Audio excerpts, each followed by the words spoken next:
சோழன் ஹனிமூன்லாம் எதுக்கு? ஹனிமூன் எதுக்கா? ஏய், காலையில தானே கேட்ட, அதுக்குள்ளே மறந்துட்டியா என்ன?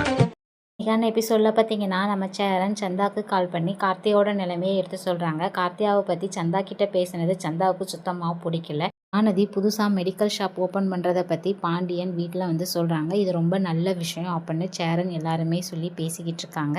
நாளைக்கு கடை திறப்பு விழா சிம்பிளாக வச்சுருக்கோம், எல்லாருமே போய் கலந்துக்கலாம் அப்படிங்கிற மாதிரி சொல்கிறாங்க. ஏதாவது ஹெல்ப் வேணுமா, நான் வேணால் வந்து பண்ணட்டுமா அப்படின்னு சோழன் கேட்குறாங்க. அதெல்லாம் ஒன்றும் வேணாம், பெரிய வேலையெல்லாம் ஒன்றும் இல்லை, நாங்களே பார்த்துக்குறோம் அப்படின்னு பாண்டி நம்ம வானதிக்கு ஹெல்ப் பண்ண கிளம்பி போயிடுறாங்க.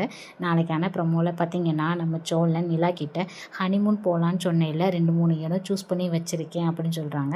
சோழன் கிட்ட ஹனிமூன்லாம் எதுக்கு சோழன் அப்படின்னு கேட்கும்போது, நீ தானே காலையில் கேட்ட அப்படின்னு சோழன் சொல்கிறாங்க. அது ஏதோ ஒரு ஞாபகத்தில் சொல்லியிருந்திருப்பேன் அப்படின்னு நிலா சொன்ன உடனே நம்ம சோழனுக்கு செம பல்பாகி போயிடுது. சோழன் சமாதானப்படுத்தி ஹனிமூனுக்கு கூட்டிகிட்டு போவாங்களான்னு அடுத்த ஒரு எபிசோடை ஃபுல்லாக பார்த்து தெரிஞ்சுக்கலாம்.